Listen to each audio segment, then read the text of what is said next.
नमस्कार, मैं हूं कृष्ण और आप देखना शुरू कर चुके हैं आपका अपना झुंझुनू टाइम्स। चलिए शुरू करते हैं झुंझुनू जिले की फटाफट खबरें फटाफट अंदाज में। सड़क सुरक्षा अभियान के तहत बेसहारा गौवंश को पहुंचाया गया गौशाला, अब संख्या हुई है 32। शहर के सड़क सुरक्षा अभियान के तहत बेसहारा गौवंश को श्री कृष्ण गौशाला के बाहर बनी 4 दीवारी में पहुंचाया गया है। अब गौवंशों की संख्या बढ़कर 32 हो चुकी है। ये आंकड़ा इसलिए महत्वपूर्ण माना जा रहा है क्योंकि रविवार को गौवंशों की संख्या को लेकर विवाद की स्थिति बन गई थी। झुंझुनू टाइम्स की ग्राउंड रिपोर्ट में सामने आया था कि श्री कृष्ण गौशाला में केवल 7 गौवंश मौजूद थे, जबकि नगरपालिका का जो दावा था वो 21 गौवंश भेजे गए हैं, ऐसा दावा था। वहीं गौशाला प्रबंध समिति के अनुसार 7 गौवंश मौके पर थे, ऐसा दावा किया गया था। इसके बाद चर्चा ये भी रही, जिस बाड़े में गौवंश को रखा गया उसका गेट खोले जाने और बाहर निकाल दिए गए, ऐसी सूचना भी मिली। इस खबर की कवरेज झुंझुनू टाइम्स के फेसबुक के पेज पर की गई थी, जिसके बाद नगरपालिका ने फिर से गौवंशों को गौशाला के बाहर बने एक बाड़े में पहुंचाया है। हालांकि अब संख्या 32 बताई जा रही है, लेकिन सवाल ये है कि इन गौवंशों को यहाँ कब तक रखा जाएगा, आगे की व्यवस्था क्या होगी। स्थानीय लोगों का कहना है कि 4 दीवारी में बंद रखने से गौवंशों की तबीयत बिगड़ सकती है, क्योंकि वे खुले वातावरण में रहने के आदी हैं। वहीं रविवार को सामने आई तस्वीरों में चारा तो मौजूद था, लेकिन पानी की व्यवस्था नहीं की गई थी। गौशाला के बाहर बने खेड़ जो पशुओं के लिए बनाई गई थी, उसमें पानी नहीं था। ऐसे में सवाल उठना लाजमी है। चिड़ावा में सफाई कर्मचारी से मारपीट, गाड़ी चालक पर आरोप। अंजलि गारमेंट्स के पास सफाई कर्मचारी विकास के साथ गाड़ी चालक व उसके साथियों ने मारपीट कर दी। जानकारी के अनुसार ट्रैक्टर ट्रॉली को साइड में करने को लेकर शुरू हुआ विवाद हाथापाई तक पहुंच गया। आरोप है कि गाड़ी में सवार 3-4 युवकों ने विकास के साथ गाली गलौज की और सर पर चोट पहुंचाई। घायल विकास को चिड़ावा के अस्पताल में भर्ती कराया गया। सूचना मिलते ही पुलिस भी मौके पर पहुंची और जांच शुरू कर दी। पुलिस सीसीटीवी फुटेज के आधार पर आरोपियों की पहचान कर रही है। स्थानीय लोगों ने घटना की निंदा करते हुए सख्त कार्रवाई की मांग भी की है। यहाँ पर वो गाड़ी खड़े गाड़ी ट्रैफिक एकदम जाम, पी के 3-4 जने थे। वो गाड़ी थी, कौन सी गाड़ी थी? नंबर प्लेट की 1 मिनट, कौन सी गाड़ी थी? गाड़ी यही नंबर प्लेट की गाड़ी जो भाग रहा था, वो फोटो खिंचवागी और उसने गाली गलौज करके गई है मेरे मैडम को। बहुत गंदी गाली बकाया वो गाड़ी। कहाँ से आ रही थी गाड़ी? गाड़ी इधर से आई थी वो, और पहले से यहाँ पर ट्रैफिक उसने जाम कर रहा था। यहाँ से किससे लड़ रहा था वो, किससे नहीं, मेरे को नहीं पता। कबूतर खाने से आ रही थी क्या गाड़ी? हाँ, इधर से आई थी। अच्छा। और यहाँ पर खड़ी करके किससे राड कर रहा था, किससे नहीं, मेरे को नहीं पता। मेरे को मेरी मैडम को लेके जा रहा था ऑटो के अंदर और उससे गाली गलौज करके गए हैं वो। और अच्छा, इस लड़के को लेके उधर साइड में ले जाके इसको मारने लगे वो। हाँ, 4 थे वो और पिए हुए थे। जो भी कोई भी बोल रहा उसको भी गाली गलौज कर रहे थे वो। और यहाँ से सीधा इधर लिख रहे वो गांधी चौक की तरफ। हाँ, इधर में। और ये बोल लो कि और एकदम गंदी गाली, एकदम ऐसे मेरी वाइफ को बक के गए हैं वो। तो इसका आप सफाई कर्मचारी है और सफाई कर्मचारी इसका सिर फोड़ गए वो। सफाई कर्मचारी का क्या नाम है? इसका नाम है विकास। तो मारपीट होती है। टेम्पो के अंदर बैठे हैं, मैं भी मजदूरी करती हूँ सरकारी हॉस्पिटल के अंदर। और फिर लेडीज को गाली काट रहे हैं, इतनी लेडीज को बस पूछो मत, इतनी गलती। मैं भी किसी की बहन हूँ, बेटी, उनको भी है। आपको निकाली क्या उन्होंने? गाली मेरे बच्चों को लेकर टेम्पो के अंदर बैठी, अपने काम पे जा रही हूँ, सरकारी हॉस्पिटल के अंदर करती हूँ। फिर भी मेरे को गाल काट रहे हैं और फिर हमारे कर्मचारी को बांटता भी है। ये नॉन सर्विस होती एक है ऑटो, तो मेरे ऑटो को साइड में लगा दी, वो गाड़ी एकदम टच करके मैं बिना बोले पीछा कर ले गाड़ी से उतर का हो तो मारपीट करने लागो। वो मेरे सागे मारपीट करके मैं बिना पकड़ो, वो मारपीट क्यों कर रही हो? तो वे 4 जना आया गया मेरे पे पड़का, तो उसमें मेरा भाई आ गया, वो कर्मचारी यही काम कर रहे हैं वो, ठीक है। उनको पकड़ के फिर इसको ले गए, वो इसको मार लिया। इसने बोला तो इसको गाली गलौज करने लग गए वो, गंदी एकदम। कितने जने थे वो? 4 जने थे वो। आपका नाम क्या है? मेरा नाम अजय।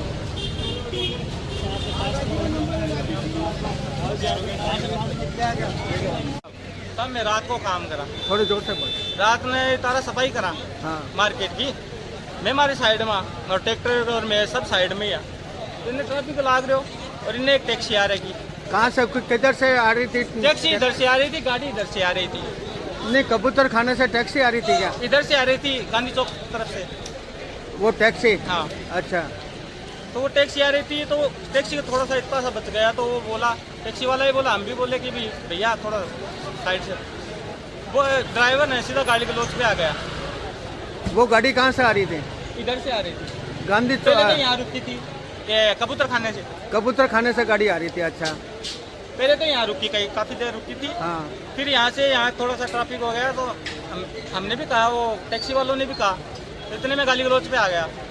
फिर बाहर भी निकल गए, एक दूसरे को पकड़ा भी उन्होंने।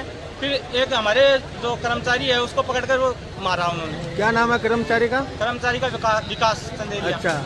चोट भी आई है उसके? चोट भी आई है सर। कहाँ पर?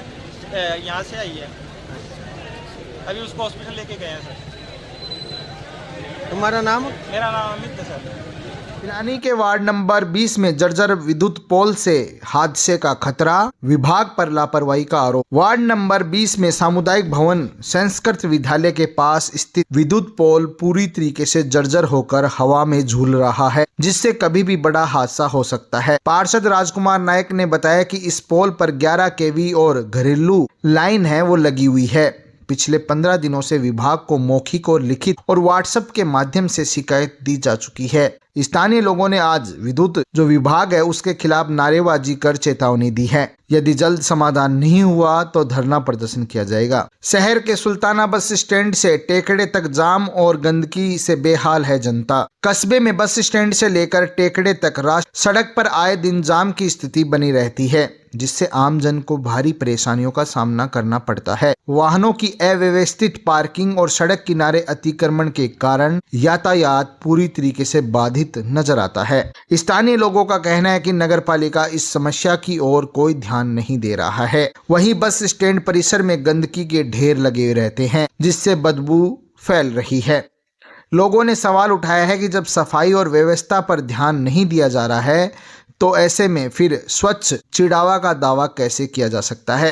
प्रधानों को प्रशासक बनाने से बढ़ेगी विकास की रफ्तार, दिनेश सुंडा का बयान आया सामने। राजस्थान प्रधान संघ ने जिला मुख्यालय पर प्रदर्शन कर निवर्तमान प्रधानों को प्रशासक बनाने की मांग की है। संघ का कहना है कि जिस प्रकार ग्राम पंचायतों में निवर्तमान सरपंचों को प्रशासक नियुक्त किया गया है, वैसी ही व्यवस्था पंचायत समितियों और जिला परिषदों में भी लागू किया जाए, ताकि विकास कार्यों में रुकावट न आए। प्रदेश अध्यक्ष दिनेश सुंडा ने कहा कि प्रधान ही योजनाओं की वास्तविक जानकारी रखते हैं, ऐसे में उन्हें प्रशासक बनाना प्रशासनिक नियंत्रणता के लिए जरूरी है। झुंझुनू में सौंपे गए ज्ञापन के दौरान कई पंचायतों के प्रधान मौजूद रहे। ये पंचायत समिति और जिला परिषद में जिला प्रमुख और प्रधानों को प्रशासक नहीं बनाएंगे तो ये व्यवस्था छिन-भिन हो जाएगी और पूरा लंबा चौड़ा जो ग्रामीण क्षेत्र है वो जब तक ये चुनाव नहीं कराएंगे और जिस तरीके से ये वन स्टेट वन इलेक्शन की बातें करते हैं उस तरीके से एक आभास हो रहा है अंदर ही अंदर दबे शब्दों में कि ये कम से कम साल 2 साल चुनाव कराने की मंशा नहीं रखते हैं। अगर इतना लंबा समय चुनाव में निकल गया तो पूरी व्यवस्था छिन-भिन हो जाएंगी। हमारी पहली मांग तो यह है कि आप या तो समय पर चुनाव करा दो, हमें कोई आवश्यकता नहीं है कि हमें प्रशासक बनाया जाए, ताकि नए लोगों को अवसर मिले, नए लोग आके काम कर सके। लेकिन जब आप चुनाव नहीं करा पा रहे हो तो वर्तमान परिस्थितियों को देखते हुए, ग्रामीण विकास में बाधा नहीं पहुंचे इस चीज को देखते हुए वर्तमान जो हमारे प्रधान साथी हैं, हमारे जिला प्रमुख साथी हैं, उन सबको प्रशासक के रूप में जिम्मेदारी दी जाए। अगर आप अधिकारियों को ये व्यवस्था दे दोगे तो वर्तमान समय में आपको पता है कि अधिकारी अपना खुद का ही काम नहीं कर पा रहे हैं, अपने संबंधित विभाग का ही कंप्लीट काम नहीं कर पा रहे, तो वो पंचायत समिति और जिला परिषद कहाँ से चलाएंगे और निश्चित तौर पे विकास के काम बाधित होंगे। तो इसके लिए आज हम सभी जिले के, आपको पता है, लगभग प्रधान आज एक साथ एक मंच पे खड़े और कलेक्टर साहब ने हमें आश्वस्त किया है कि हम मुख्यमंत्री जी को आपकी भावनाओं से अवगत कराएंगे। वंदे मातरम गीत व स्वदेशी संकल्प से गूंजा झुंझुनू कलेक्टेड परिसर। राष्ट्रीय गीत वंदे मातरम के 150 वर्ष पूरे होने पर कलेक्टेड परिसर में वंदे मातरम 150 एवं स्वदेशी संकल्प कार्यक्रम का आयोजन हुआ। कार्यक्रम में जिला कलेक्टर डॉक्टर अरुण गर्ग, अधिकारियों, कर्मचारियों और वकीलों के अलावा स्काउट गाइड व आमजन ने उत्साह पूर्वक इसमें भाग लिया। सभी ने एक स्वर में वंदे मातरम का गायन कर राष्ट्रभक्ति का संदेश दिया। कलेक्टर डॉक्टर गर्ग ने स्वदेशी अपनाने और आत्मनिर्भर बनने की शपथ ली है। कहा है कि आत्मनिर्भर भारत का सपना